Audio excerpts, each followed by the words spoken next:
జహాంగీర్ అత్యంత క్రూరుడు చరిత్రలో.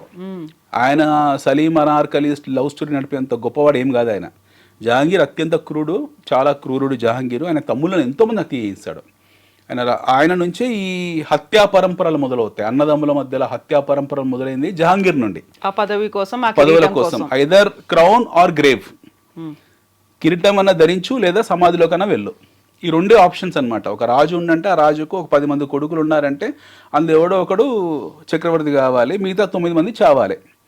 ఈ పరంపర మొదలైంది జహాంగీర్ నుండి. అక్బర్కి ఆ ప్రాబ్లం లేదు, అక్బర్ ఒక్కడే. But when it comes to Jahangir వచ్చేప్పటికి ఏంటంటే జహాంగీర్కు చాలామంది అన్నదమ్ములు ఉన్నారు. అందరినీ కొంతమంది బంధించాడు, కొంతమంది చంపాడు, కొంతమంది వాళ్ళ లెక్కల్లో కూడా లేకుండా పోయారు. ఆయన చక్రవర్తి అయ్యాడు, బాదుషా అయిపోయాడు జహాంగీర్. జహాంగీర్ తర్వాత జహాంగీర్ కొడుకు షాజహాన్. సో షాజహాన్ కూడా చక్రవర్తి కావడానికి ఆయన అన్నదమ్ములని చంపిస్తాడు. ఎంతోమందిని చంపిస్తాడు అన్నదమ్ముల్ని. ఎంతోమంది అన్నదమ్ములు చంపించిన తర్వాతనే షాజహాన్ చక్రవర్తి అవుతాడు.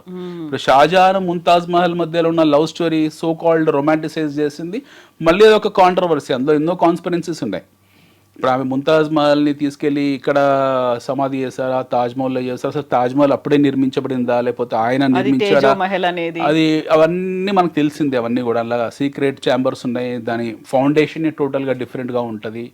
ఇది అనమాట. ఇప్పుడు ఢిల్లీలో కుతుబ్ మినార్ ఉంది. కుతుబ్ మినార్లో మీకు చాలా స్పష్టంగా శిల్పాలు కనపడతాయి. అందులో ఈరోజు ఎవరు నేకెడ్ ఐతో చూసినా సరే you can see the Indian sculptures, ఈ హిందూ గాడ్స్ కనపడతారు అందులో ఈ రోజుకి కూడా. తర్వాత కుతుబ్ మినార్ని ఈయన నిర్మించుకున్నాడు, కుతుబుద్దీన్ ఐబక్, ఆయన పేరు మీద పెట్టింది అది.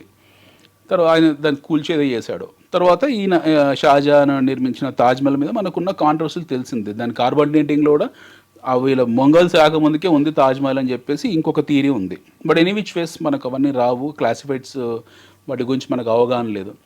నెక్స్ట్ వచ్చేప్పటికి ఆయన కొడుకు ఔరంగజేబు, సో కాల్డ్ ఔరంగజేబు. ఈ ఔరంగజేబు ఈ క్రూరత్వంలో పరాకాష్ట. వీళ్ళందరికీ ఇంకా గాడ్ ఫాదర్ అనమాట, క్రూరత్వంలో పరాకాష్ట. షాజహాన్కు 4 కొడుకులు. పెద్దోడు దారాసిక్కో, ఆయన కొంచెం ముంతాజ్ మహల్ పోలికలు అందంగా ఉండేవాడు. రెండోవాడు వచ్చి మురాద్, వారి బెంగాల్ గవర్నర్గా పంపించాడు. మూడోవాడి పేరు గుర్తులేదు. 4వవాడు ఔరంగజేబ్.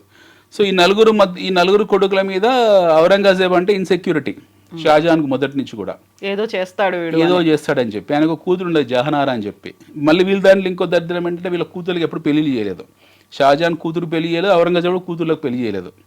వీళ్ళు ఎప్పుడో కూతుర్లు ఇంటి వరకే పరిమితం చేశారు తప్పిస్తే వీళ్ళకు అల్లులని తెచ్చుకునే హిస్టారికల్ రికార్డ్స్ ఏమీ లేవు వీళ్ళవి. సో షాజహాన్ కూతురు జహనారాని ఇద్దరిని కూడా ఔరంగజేబ్ తీసుకెళ్ళి ఆగ్రా కోటలో బంధిస్తాడు, ఫతేపూర్ సిక్రీ కోటలో బంధిస్తాడు.